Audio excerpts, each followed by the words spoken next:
어두운 거실. 두 사람이 마주 앉아 있습니다. 사랑한다고 했잖아요. 제가 그렇게 물었을 때 그 남자는 고개를 돌렸습니다. 사랑했지. 근데 당신 집도 필요했어. 그 한마디에 제 70년 인생이 무너졌습니다.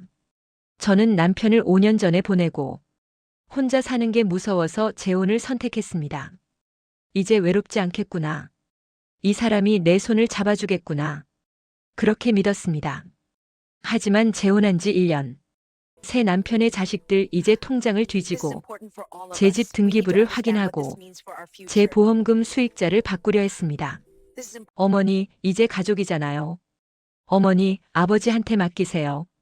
어머니, 저희가 다 알아서 할게요. 그 말들이 칼이었습니다. 그리고 저는 깨달았습니다.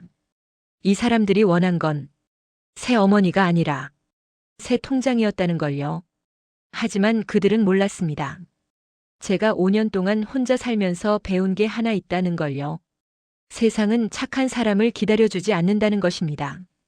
그래서 저는 준비했습니다. 모든 것을요. 용서하는 척, 순진한 척, 모르는 척 하면서 증거를 모았습니다. 녹음과 사진들 그리고 서류를요. 그리고 1년 후 가족회의 자리에서 저는 모든 걸 폭로했습니다. 이게 뭔가요? 왜 제 집을 팔려고 했죠? 그들의 얼굴이 하얗게 질렸습니다. 지금부터 말씀드리는 이야기는 재혼 사기를 당한 72세 여성이 스스로를 지켜낸 기록입니다. 그리고 외로움이 아니라 자존감으로 다시 일어선 한 여성의 이야기입니다. 이런 이야기 좋아하신다면 구독해 두셔도 괜찮습니다. 저는 올해 70인 박순자입니다. 남편은 5년 전 세상을 떠났고 자식은 딸 하나뿐입니다. 딸은 캐나다에 살고 있어요. 1년에 한 번 오면 다행이었습니다. 처음 1년은 괜찮았습니다. 집 정리하고 드라마도 보고 산책하고. 그런데 2년째부터요. 문득문득 혼자구나라는 생각이 먼저 들었습니다. 밥을 먹어도 TV를 봐도 아프기만 해도 옆에 아무도 없다는 게 이렇게 무거운 줄 몰랐습니다. 그때 동네 경로당에서 그분을 만났습니다. 이강수 씨, 72살. 부인은 7년 전에 떠났다고 했어요. 첫인상은 온화했습니다. 말투도 부드럽고 웃는 얼굴도 따뜻했어요. 혼자 사세요? 네, 남편은 5년 전에 먼저 갔어요. 저도 비슷해요. 혼자 사는 게 제일 힘들더라고요. 그 말 한마디에 제 마음이 열렸습니다. 누군가 제 외로움을 아는 것 같아서요. 강수 씨와 만난 지 6개월쯤 되었을 때 저는 재혼을 결심했습니다. 딸한테 전화했을 때 딸은 반대를 했습니다. 엄마, 너무 빨리 결정하는 거 아니야? 빨라?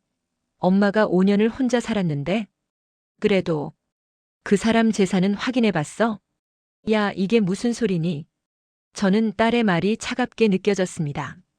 엄마가 외로워서 그런다는 건 왜 몰라? 재혼식은 조촐했습니다. 제 딸과 강수 씨 아들 영호 그리고 그의 딸 미숙이 그리고 몇몇 친구들이 참석했습니다. 강수 씨 아들 영호가 축사를 했습니다. 아버지, 이제 외롭지 않으시겠네요. 순자 어머니, 저희 가족이 됐어요. 그 말이 고마웠습니다. 가족. 그 단어가 제겐 오랜만이었거든요. 하지만 지금 생각하면요. 그 가족이라는 단어가 제일 무서운 말이었습니다. 그때 저는 몰랐습니다. 가족이라는 이름이 가장 완벽한 위장이 될 수 있다는 걸요. 재혼하고 한 달쯤 됐을 때부터 이상한 일이 생기기 시작했습니다. 강수 씨가 제 서랍을 열어본 적이 있었어요. 여보, 뭐 찾으세요? 아, 볼펜 좀 찾으려고. 볼펜은 거기 없는데요. 아, 그래? 미안해. 그날은 그냥 넘어갔습니다. 하지만 며칠 후 강수 씨가 제 통장 비밀번호를 물었습니다. 여보, 혹시 통장 비밀번호 내가 알아도 될까? 왜요? 나중에 당신 아프거나 하면 내가 대신 찾아야 할 수도 있잖아. 그 말이 일리가 있었습니다. 그럴 수도 있다고 생각했어요. 그래서 저는 알려줬습니다. 하지만 그게 실수였습니다. 또 며칠 후 강수 씨의 아들 영호가 집에 왔습니다. 갑자기요. 어머니, 집 구경 좀 해도 될까요? 그럼요. 영호는 집을 둘러보며 방 개수를 세더니 이렇게 물었습니다. 어머니, 이 집은 어머니 명의죠? 네, 왜요? 아, 아니에요. 그냥 궁금해서요. 그 질문이 이상했습니다.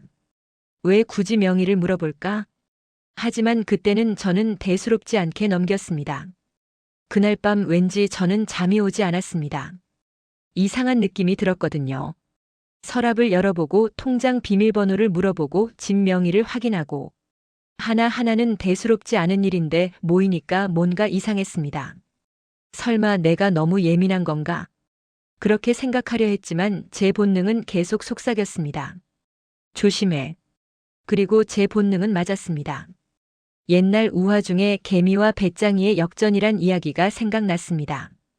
개미는 여름 내내 일했고 배짱이는 노래만 불렀습니다. 겨울이 오자 배짱이가 개미집 문을 두드렸습니다. 나 좀 도와줘. 개미가 물었습니다. 여름에 뭐 했어? 너를 위해 노래 불렀잖아.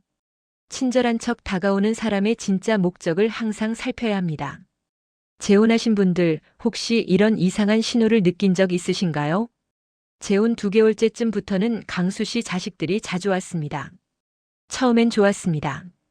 가족이 이렇게 자주 오다니. 영호는 과일을 사왔고 딸 미숙이는 반찬을 해왔어요. 어머니, 제가 만든 김치예요. 맛있게 드세요. 고마워. 뭐 힘들게 이런 것까지 해오니. 어머니, 이제 저희 엄마시잖아요. 그 말이 따뜻했습니다. 하지만 조금씩 대화의 방향이 이상해지기 시작했습니다. 어머니, 요즘 건강은 괜찮으세요? 응, 괜찮아. 혹시 보험은 들어두셨어요? 보험? 응, 있지. 수익자는 누구예요? 그 질문에 제가 멈칫했습니다. 왜 그걸 물어? 아, 그냥요. 혹시 모를 일이잖아요. 가족끼리 정리해두는 게 좋죠. 가족끼리 정리.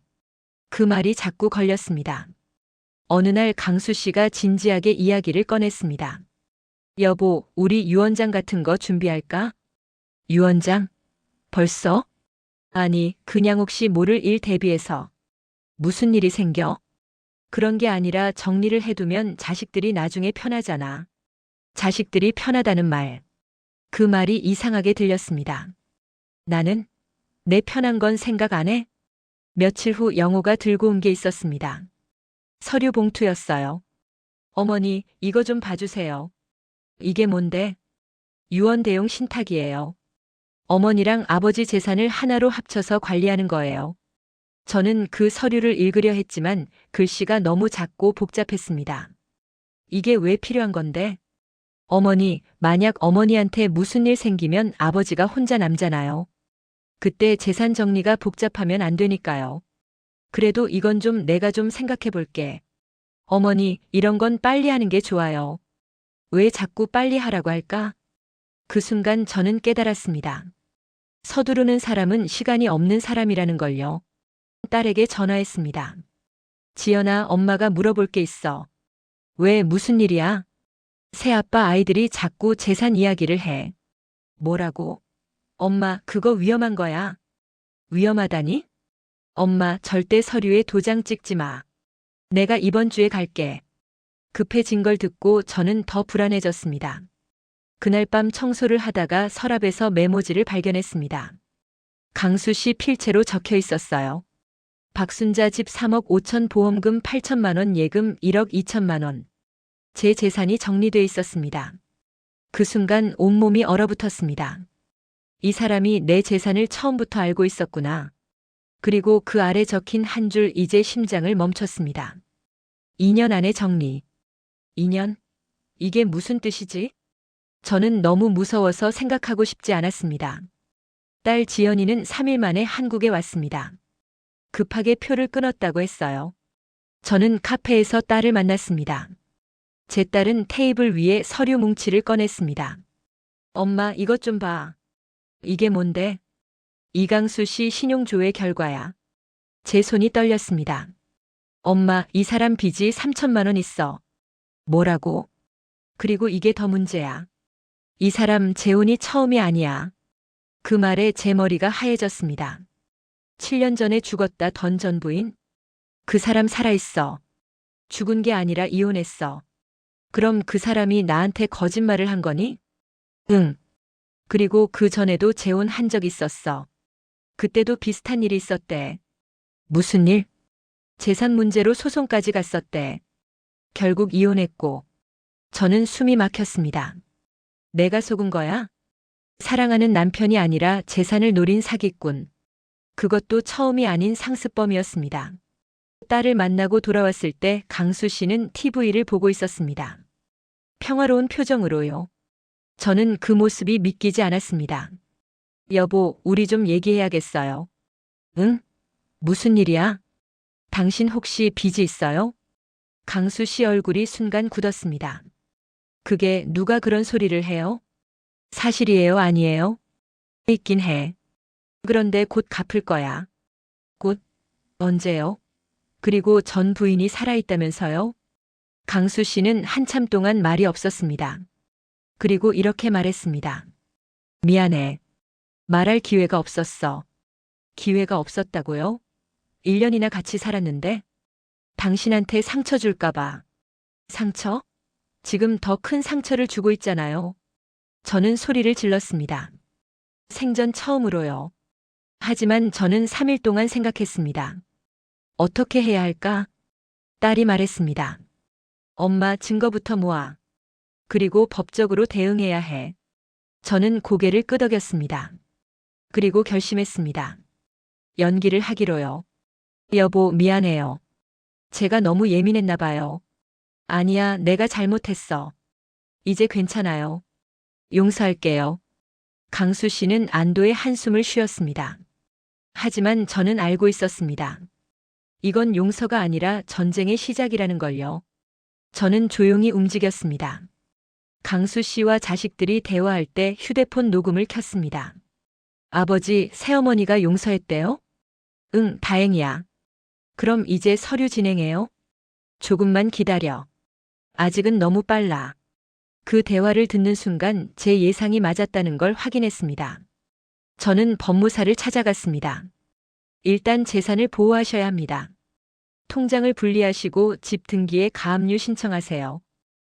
그리고 혼인 무효 소송도 준비해 주세요. 혼인 무효. 그 단어가 제 입에서 나올 줄은 몰랐습니다. 하나씩 실행했습니다. 첫째, 공동계좌에서 제 돈을 빼서 새 통장에 넣었습니다. 둘째, 집 등기부에 가압류를 신청했습니다. 셋째, 보험 수익자를 다시 딸로 바꿨습니다. 넷째, 강수 씨 몰래 CCTV를 설치했습니다. 할머니가 들려주시던 옛날 이야기 중에서 거북이 생각이 났습니다. 경주에서 이긴 건 거북이였습니다. 토끼는 물었습니다. 너 왜 쉬지 않았어? 거북이가 대답했습니다. 쉴 시간이 있으면 한 걸음이라도 더 갔어. 위기에서는 느리더라도 멈추지 않는 사람이 이깁니다. 여러분이라면 이 상황에서 어떻게 대응하셨을까요? 저는 가족들에게 문자를 보냈습니다. 이번 주 토요일 우리 집에서 가족회의 합니다. 가족 모두 참석 부탁드립니다. 토요일에 모두 저희 집에 모였습니다. 강수, 시영우, 미숙, 그리고 제 딸 지연이도 왔습니다. 저는 탁자 중앙에 앉았습니다. 그리고 가방을 꺼냈어요. 오늘 여러분을 부른 이유는요. 제가 할 말이 있어서입니다. 일단 들어보세요. 저는 휴대폰을 꺼냈습니다. 그리고 녹음을 재생했어요. 영호 목소리가 들렸습니다. 새어머니가 용서했대요? 강수 씨가 대답했습니다. 응, 다행이야. 미숙이가 다시 물었습니다. 그럼 서류 진행해요? 강수 씨가 대답했습니다. 조금만 기다려. 방안이 얼어붙었습니다. 아니, 이건 어디서? 제가 녹음했어요. 저는 멈추지 않았습니다. USB를 꺼내 TV에 연결했어요. CCTV 영상이 재생됐습니다. 영호가 제 서랍을 뒤지는 장면. 강수 씨가 제 통장을 몰래 보는 장면. 그리고 영호가 부동산에서 나오는 사진. 이게 뭔가요? 어머니, 그건 제 집을 팔려고 했죠? 영호는 변명했습니다. 어머니 오해예요. 저는 그냥 시세만 알아본 거예요. 시세를요? 왜요? 제 집을 왜 알아봐요? 당신 집도 아닌데. 미숙은 울기 시작했습니다. 어머니, 저희도 힘들었어요. 아버지 빚 때문에 어쩔 수 없었어요. 힘들면 남의 집을 팔아도 돼요? 그 말에 미숙은 대답하지 못했습니다. 그리고 저는 강수 씨를 봤습니다. 당신은요? 처음부터 계획이었죠? 제 재산이 목적이었죠? 아니야. 처음엔 정말 뭐요? 사랑했다고요? 강수 씨는 말을 잇지 못했습니다. 저는 마지막 서류를 꺼냈습니다. 이혼합시다. 순진한 피해자가 아니라 모든 증거를 수집한 전략가였습니다. 장례는 정적에 휩싸였습니다. 강수 씨가 떨리는 목소리로 물었습니다. 당신 언제부터 알았어요? 저는 조용히 대답했습니다. 처음부터요. 아니, 의심은 했지만 확신한 건 딸이 조사 결과를 가져온 날부터요. 그런데 왜 아무 말 안 했어요? 말하면 증거를 못 모으잖아요. 저는 혼인 무효 소송을 제기했습니다. 사유는 사기에 의한 혼인. 강수 씨가 과거를 숨기고 재산을 목적으로 접근했다는 증거를 제출했습니다. 어르신, 승소 가능성 높습니다. 증거가 명확하니까요. 소송 기간은 얼마나 걸려요? 6개월에서 1년 정도요. 긴 시간이었지만 저는 기다리기로 했습니다. 진실은 천천히 오더라도 반드시 온다고 믿었으니까요. 소송이 진행되는 동안 강수 씨 가족에게도 변화가 생겼습니다. 빚쟁이들이 찾아왔습니다. 강수 씨가 빌린 돈이 3천만 원이 아니라 8천만 원이었던 겁니다. 강수 씨는 결국 집을 나갔습니다. 영호와 미숙이 집으로 갔다고 했어요. 하지만 얼마 안 가서 영호네 집에서도 쫓겨났다는 소문을 들었습니다. 동네에는 소문이 퍼졌습니다. 저 사람 사기꾼이래. 벌써 3번째 재혼이었대. 재산만 노리고 접근했대. 저는 복수하려던 건 아니었습니다. 그냥 진실을 밝히려 했을 뿐인데 진실이 알아서 그들을 심판한 겁니다. 8개월 후 판결이 나왔습니다. 혼인 무효 인정. 재산 분할 없음. 강수 씨 측 위자료 3천만 원 지급. 어르신, 이겼습니다. 네, 고맙습니다. 하지만 저는 기쁘지 않았습니다. 이긴 게 아니라 잃지 않은 것뿐이었으니까요. 제 재산은 지켰지만 제 믿음은 잃었습니다. 사람을 믿는 마음. 그게 제일 큰 손실이었어요. 승리했지만 상처는 남았습니다. 하지만 그 상처가 저를 더 강하게 만들었습니다. 법적 대응과 참고 넘어가기, 여러분은 어느 쪽을 선택하시겠어요? 돌아왔을 때 집은 텅 비어 있었습니다. 강수 씨의 흔적은 모두 사라졌고, 저는 다시 혼자가 됐습니다. 처음으로 돌아온 거죠. 하지만 달라진 게 하나 있었습니다. 이제 저는 외롭지 않았습니다. 혼자인 게 무섭지 않았어요. 왜냐하면 요 혼자가 되는 게 무서운 게 아니라 잘못된 사람과 함께 있는 게 더 무섭다는 걸 알았으니까요. 저는 새로운 걸 시작했습니다. 첫째, 수채화 교실에 등록했어요. 둘째, 동네 복지관에서 봉사활동을 시작했습니다. 셋째, 산책 모임에 나갔습니다. 사람들이 물었습니다. 순자 씨, 재혼 생각 없으세요? 저는 웃으며 대답했습니다. 글쎄요. 당분간은 혼자 살 거예요. 혼자가 편해요. 그 말이 진심이었습니다. 혼자가 외로운 게 아니라 혼자여서 자유로웠으니까요. 이혼하고 1년이 지났을 때 우편함에 편지가 하나 와 있었습니다. 발신인은 이강수. 편지 내용은 이랬습니다. 순자 씨, 먼저 진심으로 사과합니다. 당신을 속이고 이용하려 했던 것, 용서받을 수 없는 일이라는 걸 압니다. 하지만 한 가지만은 진실이었습니다. 당신과 함께한 시간 중 어떤 순간은 정말 행복했습니다. 저는 편지를 들고 뒷마당에 나갔습니다. 그리고 라이터로 편지를 태웠어요. 편지가 제가 되어 날아갔습니다. 그 순간 제 마음도 가벼워졌습니다. 용서라는 건 상대를 위한 게 아니라 나를 위한 거라는 걸 알았습니다. 저는 강수 씨를 용서하기로 했습니다. 다시 만나자는 게 아니라 더 이상 미워하지 않겠다는 의미로요. 지금 저는 71살입니다. 혼자 살지만 외롭지 않습니다. 딸은 3개월에 한 번씩 옵니다. 친구들은 일주일에 2~3번 만납니다. 경로당에서는 수채화를 그립니다. 봉사활동도 합니다. 그리고 가끔 공원 벤치에 앉아서 하늘을 봅니다. 거울 앞에 서면 제가 말합니다. 순자야, 넌 잘하고 있어. 혼자라서 외로운 게 아니라 혼자여서 자유로운 거야. 그리고 깨달았습니다. 진짜 사랑은요, 누군가를 필요로 해서 만나는 게 아니라 혼자여도 괜찮은데 그래도 함께하고 싶어서 만나는 거라는 걸요. 외로움을 이기려고 했던 재혼이 오히려 진짜 자유를 찾게 해줬습니다. 혹시 이 이야기를 듣고 계신 분 중에 혼자 사는 게 무서우신 분 계신가요? 외로워서 잘못된 선택을 할까봐 두려우신가요? 제가 여러분께 드리고 싶은 말씀은 이겁니다. 혼자가 무서운 게 아니라 잘못된 사람과 함께 있는 게 더 무섭습니다. 혼자 있으면 외로울 수 있지만 잘못된 사람과 있으면 상처받습니다. 차라리 혼자가 낫습니다. 그리고요, 혼자라고 해서 사랑받지 못하는 게 아닙니다. 나 스스로를 사랑하면 그것만으로도 충분합니다. 저는 오늘도 제 인생을 살아갑니다. 혼자지만 외롭지 않게, 자유롭고 당당하게, 그리고 언젠가 진짜 사랑이 온다면 그때는 준비된 마음으로 맞이하겠습니다. 하지만 오지 않아도 괜찮습니다. 왜냐하면 저는 이미 제 자신을 사랑하고 있으니까요. 당신도 충분히 사랑받을 자격이 있습니다. 혼자라도 당신은 충분합니다. 외로움은 약점이 아닙니다. 외로움을 이용하는 사람이 문제입니다. 재혼은 잘못된 선택이 아닙니다. 하지만 외로움 때문에 하는 재혼은 위험합니다. 진짜 사랑은 필요해서 만나는 게 아니라 혼자여도 괜찮은데 그래도 함께하고 싶어서 만나는 겁니다.